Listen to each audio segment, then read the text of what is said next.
नमस्कार, KP news 24/7 में आपका स्वागत है। मैं पूजा आपके साथ। आइए सबसे पहले देखते हैं मुख्य समाचार। कर्नाटक के बेलगाम से पुणे जा रही निजी ट्रेवल बस में अचानक लगी आग, बस जलकर हुई खाक, चिंता चले यात्री।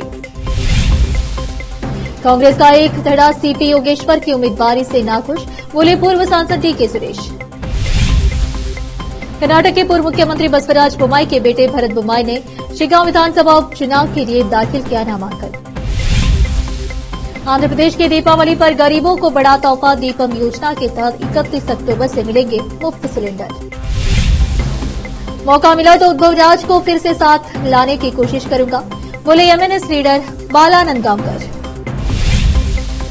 गुरुग्राम में दर्दनाक हादसा, मकान में आग लगने से 4 युवकों की जिंदा जलकर हुई मौत।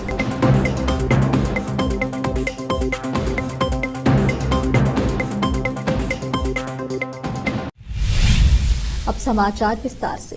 कर्नाटक के बेलगाम से पुणे जा रही एक निजी ट्रैवल बस में कोल्हापुर में आग लग गई और बस जलकर खाक हो गई। इससे एक यात्री की मौत हो गई और 6 लोग घायल हो गए। हादसा शुक्रवार शनिवार की दरमियानी रात करीब 12 बजे पुणे बेंगलुरु हाईवे पर गोकुल शिरगांव और उजगांव के बीच हुआ। चलती बस में आग लग गई और 6 यात्री तुरंत बस से भागने में सफल रहे। हालांकि यात्री बाहर निकले बिना बस के अंदर ही फंस गया और उसकी जान चली गई। बताया गया है कि आग लगते ही ड्राइवर और कंडक्टर मौके से भाग गए। रात करीब 9 बजे बेलगाम से निकलते समय निजी कंपनी की बस करीब 30 यात्रियों को लेकर जा रही थी। बस जब गोकुल शिरगांव के मयूर पेट्रोल पंप के पास पहुंची तो अचानक आग लग गई। आग देखकर चालक और परिचालक मौके से भाग गए। यात्री घबराकर बस से नीचे उतर आए। हालांकि जानकारी मिली है कि एक यात्री सोते समय अंदर फंस गया और दम घुटने से उसकी मौत हो गई। कुछ ही मिनटों में बस में आग लग गई। कोल्हापुर नगर निगम के अग्निशमन कर्मियों ने आग बुझाई। अचानक हुई इस घटना से राष्ट्रीय राजमार्ग पर यातायात कई घंटों तक बाधित रहा। शिरगांव थाने में मामला दर्ज कर लिया गया है और पुलिस आगे की कार्रवाई में जुट गई है। बेंगलुरु में ग्रामीण के पूर्व सांसद डीके सुरेश ने शुक्रवार को स्वीकार किया कि उनके पाला बदलने के बाद भाजपा के सीपी योगेश्वर को चन्नपटना उपचुनाव का टिकट मिलने से कांग्रेस में निराशा है। कोई असंतोष नहीं है, लेकिन कुछ निराशा है, बस इतनी ही। उप मुख्यमंत्री डीके शिवकुमार के भाई डीके सुरेश ने संवाददाताओं से कहा कि यह पूछे जाने पर कि कांग्रेस कार्यकर्ता इस बात से नाखुश है कि वह उपचुनाव नहीं लड़ रहे हैं। सुरेश ने कहा, पहले दिन से मैं कहता रहा कि मैं चुनाव नहीं लड़ूंगा, अब मीडिया ने मुझे हीरो बना दिया। भाजपा उम्मीदवार और कर्नाटक के पूर्व मुख्यमंत्री बसवराज बोम्माई के बेटे भरत बोम्माई और कांग्रेस नेता यासिर अहमद खान पठान ने शुक्रवार को इस जिले के शिगांव में 13 नवंबर को होने वाले विधानसभा उपचुनाव के लिए अपना नामांकन दाखिल किया। कांग्रेस नेता सैयद अजमपीर खादरी ने भी अपना पर्चा दाखिल किया। कांग्रेस सूत्रों ने कहा कि मंत्री बीजेड जमीर अहमद खान समेत पार्टी के वरिष्ठ नेताओं ने खादरी को मैदान में उतरने से रोकने की कोशिश की, लेकिन वह अड़े रहे। हालांकि उप मुख्यमंत्री और राज्य कांग्रेस प्रमुख डीके शिवकुमार ने कांग्रेस में किसी भी विद्रोही से इनकार किया और कहा कि खादरी अपना नामांकन पत्र वापस ले लेंगे। जेडीएस विधायक एच डी रेवन्ना ने शुक्रवार को स्पष्ट किया कि पार्टी ने कार्यकर्ताओं के दबाव के आगे झुकते हुए चन्नपटना से निखिल कुमारस्वामी को मैदान में उतारने का फैसला किया है। निखिल चुनाव लड़ने के इच्छुक नहीं थे। उन्होंने कहा कि वह 2028 का विधानसभा चुनाव लड़ेंगे, लेकिन पार्टी कार्यकर्ताओं ने उन्हें चुनाव लड़ने के लिए मजबूर किया। हमें विश्वास है कि निखिल जीतेंगे। रेवन्ना ने संवाददाताओं से कहा कि रेवन्ना ने कहा कि उनकी तबीयत ठीक नहीं है और वह ठीक होने के बाद चुनाव प्रचार में हिस्सा लेंगे।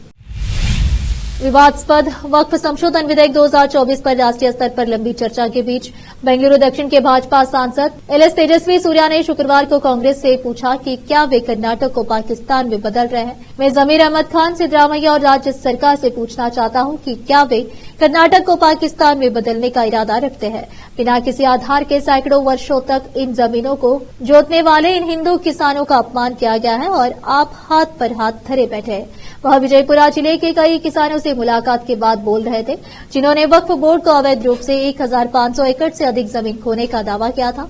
बेंगलुरु दक्षिण के सांसद ने कहा कि टिकोटा तालुके के होनवाड़ा गांव के किसानों को उनकी जमीन को वक्फ संपत्ति घोषित करने के लिए नोटिस दिए गए थे, बिना किसी सबूत या स्पष्टीकरण के। अब फिलहाल लेते एक छोटा सा ब्रेक। कील मुहासों की दाग, मस्सा, बालों का झड़ना, गंजापन, चेहरे पर अनचाहे बालों से परेशान लोगों के लिए खुशखबरी। अब इन सभी प्रकार की समस्याओं को दूर करने के लिए शहर बीदर में खुल गया है Biyani skin and hair clinic, cosmetic and laser centre, जहां पर त्वचा, बालों एवं चेहरे पर दाग धब्बे, शरीर में खुजली, नाखूनों से संबंधित बीमारी के अलावा और भी कई बीमारियों का इलाज किया जाता है। इसके अलावा बीदर में पहली बार यहाँ पर अनचाहे बालों को निकालने के लिए लेजर ट्रीटमेंट अवेलेबल है। अपने खोए हुए बालों के लिए पीआरपी और जीएफसी थेरेपी अवेलेबल है। यहाँ पर लेजर द्वारा टैटू भी रिमूव किया जाता है और मस्से भी निकाले जाते हैं। Doctor Vinay Kumar Biyani MBBS MD, consultant dermatologist, cosmetologist and trichologist की निगरानी में चलाए जाने वाले स्किन एंड हेयर क्लिनिक में आकर अपनी बीमारियों और समस्याओं को दूर कीजिए और इस क्लिनिक के इलाज से फायदा उठाइए। आज ही चले आइए। यहाँ पर बीदर के अलावा महाराष्ट्र और तेलंगाना से भी पेशेंट आकर लाभ उठा रहे हैं। पहले पीआरपी थेरेपी और लेजर ट्रीटमेंट के लिए लोग हैदराबाद जाते थे।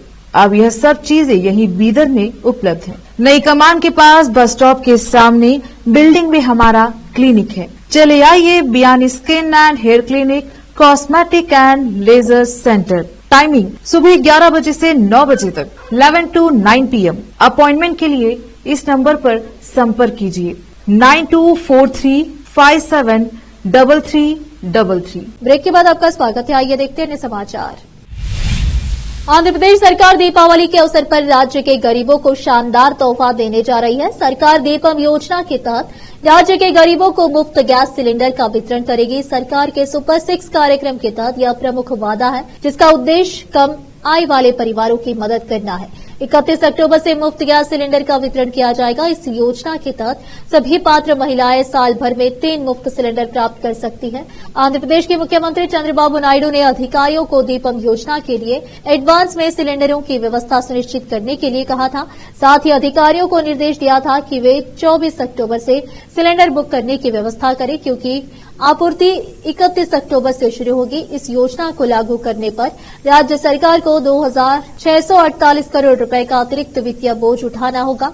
5 साल की अवधि के लिए कुल अतिरिक्त बोझ 13,423 करोड़ रुपए होगा। महाराष्ट्र नवनिर्माण सेना एमएनएस के नेता बाला नंदगांवकर ने शुक्रवार को कहा कि अगर उन्हें मौका मिला तो वह उद्धव और राज ठाकरे को एक साथ लाने की कोशिश करेंगे। नंदगांवकर मुंबई की शिवड़ी विधानसभा सीट से राज ठाकरे के नेतृत्व वाली मनसे के उम्मीदवार के रूप में अपना नामांकन दाखिल करने के बाद पत्रकारों से बात कर रहे थे। इस सवाल पर कि क्या वह ठाकरे भाइयों को एक साथ लाने का प्रयास करेंगे, उन्होंने कहा, मैंने पहले भी ऐसा किया है और भविष्य में भी मौका मिलने पर ऐसा करूंगा। उन्होंने कहा कि हालांकि वह मनसे के सैनिक हैं, लेकिन वह दिवंगत शिवसेना संस्थापक बाल ठाकरे के भी सैनिक हैं। नंदगांवकर 1990 के दशक में छगन भुजबल को हराने के बाद सुर्खियों में आए थे। भुजबल अविभाजित शिवसेना छोड़कर कांग्रेस में शामिल हो गए थे। एक दशक बाद जब राज ठाकरे का उद्धव ठाकरे से मतभेद हो गया और उन्होंने स्वयं शिवसेना छोड़ दी, तो नंदगांवकर ने भी पार्टी छोड़ दी। संगारेड्डी जिला के जहीराबाद निर्वाचन क्षेत्र नालकल मंडल के सरकारी कस्तूरबा बालिका छात्रावास के 11 लड़कियां बीमार हो गई। इन 11 लड़कियों को खांसी और सांस लेने में दिक्कत हो रही थी। लड़कियों को जहीराबाद एरिया हॉस्पिटल में भर्ती कराया गया, जहां पर उनका इलाज किया जा रहा है। जहीराबाद से केपी न्यूज के लिए मोहम्मद नेमुतुल्लाह की रिपोर्ट। उत्तर प्रदेश के कानपुर में वेज कबाब का एक ठेला है। ठेले का मालिक हिंदू है, लेकिन उसका एक कर्मचारी मुस्लिम है। हिंदू मालिक ने अपने कर्मचारी को भगवा टी शर्ट पहनने को दी, जिस पर जय श्री राम लिखा हुआ था। यही टी शर्ट पहनकर मुस्लिम कर्मचारी ठेले पर काम करता था। लोगों को वेज बिरयानी और वेज कबाब पराठा खिलाता था, लेकिन ये बात बजरंग दल को अच्छी नहीं लगी, तो उन्होंने हिंदू के ठेले पर भगवा टी शर्ट पहनकर काम करने वाले मुस्लिम कर्मचारी को घेर लिया और हंगामा खड़ा कर दिया। अब कुछ सवाल उठते हैं, अगर कोई हिंदू दुकानदार अपने कर्मचारियों को भगवा टी शर्ट पहनकर काम करवाता है और मुस्लिम कर्मचारी उस भगवा टी शर्ट को पहनते हैं, तो इसमें गलत क्या? अगर कोई मुसलमान जय श्री राम की टी शर्ट पहनकर हिंदुओं को वेज खाना परोसता है, तो क्या ये गुनाह है? कानपुर के राम गोपाल चौराहे पर बजरंग दल के कार्यकर्ता जय श्री राम का नारा लगाकर राम नाम की टी शर्ट पहने एक शख्स को घेरे हुए हैं। बजरंग दल को इस बात से आपत्ति है कि दुकान पर काम करने वाले मोहम्मद कल्लू ने सनातनी हिंदू और राम नाम वाला टी शर्ट क्यों पहना हुआ है। दिल्ली से सटे गुरुग्राम में बहुत ही दर्दनाक हादसा हुआ है। गुरुग्राम की एक बिल्डिंग के मकान में आग लगने से 4 युवकों की जलकर दर्दनाक मौत हो गई। शुक्रवार देर रात सरस्वती एनक्लेव के जे ब्लॉक के मकान में भीषण आग लग गई। हालांकि अब तक आग लगने के कारण का खुलासा नहीं हुआ है। इस घटना में कमरे में सो रहे 17 साल, 22 साल, 24 साल और 28 साल के युवकों की मौत हो गई। मरने वाले चारों लड़के बिहार के रहने वाले थे। सभी यहां एक किराए के मकान में रहते थे। पुलिस मामले की जांच कर रही है। जिस वक्त घर में आग लगी सभी लड़के कमरे में सो रहे थे। उनको घटना का पता नहीं चल सका और वह जिंदा चल गए। पुलिस हादसे के कारण का पता लगाने की कोशिश कर रही है। अब फिलहाल लेते एक और छोटा सा ब्रेक।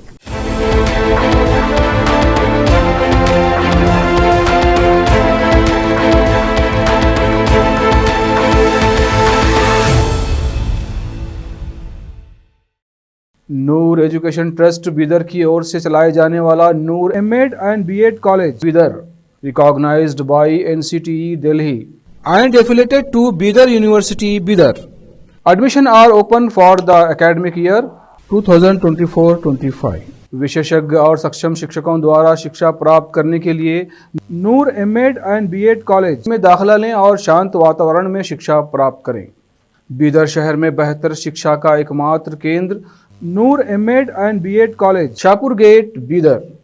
Phone numbers 9945283920, 8482221297।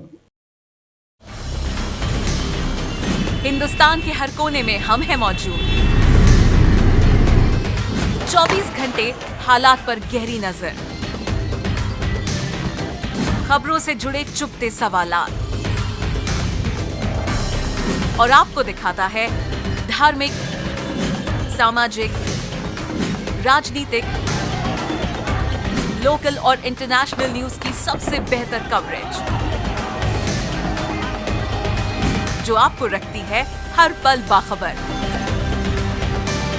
देश और दुनिया भर की खबर के लिए देखते रहें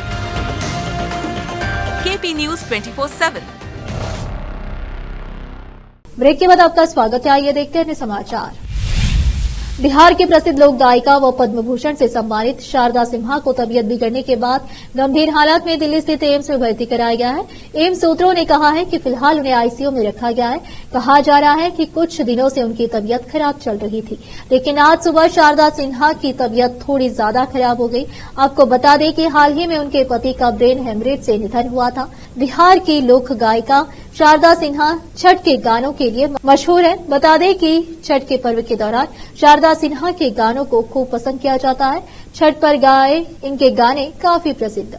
1980 में उन्होंने अपने सिंगिंग करियर की शुरुआत की थी। शारदा सिन्हा अब तक 62 से अधिक छठ के गानों को आवाज दे चुकी है। इजरायल ने ईरान के उन ठिकानों को निशाना बनाया है जहां से ईरान इजरायल पर हमले करता रहा है। जानकर मानते हैं कि इन हमलों के पीछे इजरायल का मकसद ईरान की वायु रक्षा प्रणाली को बर्बाद करना है। वहीं आईडीएफ ने अपने जारी बयान में कहा गया है कि ऐसे हमले आगे भी जारी रहेंगे। सूत्रों के अनुसार ईरान पर हमले के लिए इजरायल ने 100 से ज्यादा लड़ाकू विमानों का भी इस्तेमाल किया है। इजरायल ने ईरान के उन ठिकानों को भी निशाना बनाया गया है जहां ईरान अपनी मिसाइलें रखता है। शुरुआती जानकारी के अनुसार इजरायल आगे भी बड़े हमले की तैयारी में है। शनिवार को हुए हमलों में इजरायल ने तेहरान पर भी बम बरसाए हैं। कर्नाटक के बेलगाम से पुणे जा रही निजी ट्रैवल बस में अचानक लगी आग। बस जलकर हुई खाक, चिंता चले यात्री। कांग्रेस का एक धड़ा सीपी योगेश्वर की उम्मीदवारी से नाखुश, बोले पूर्व सांसद डीके सुरेश। कर्नाटक के पूर्व मुख्यमंत्री बसवराज बोम्माई के बेटे भरत बोम्माई ने शिगांव विधानसभा उपचुनाव के लिए दाखिल किया नामांकन। आंध्र प्रदेश के दीपावली पर गरीबों को बड़ा तोहफा। दीपम योजना के तहत 31 अक्टूबर से मिलेंगे मुफ्त सिलेंडर। मौका मिला तो उद्धव राज को फिर से साथ लाने की कोशिश करूंगा, बोले एमएनएस लीडर बाला नंदगांवकर। गुरुग्राम में दर्दनाक हादसा, मकान में आग लगने से 4 युवकों की जिंदा जलकर हुई मौत।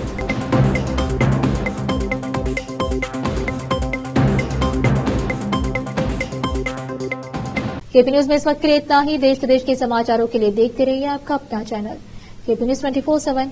धन्यवाद।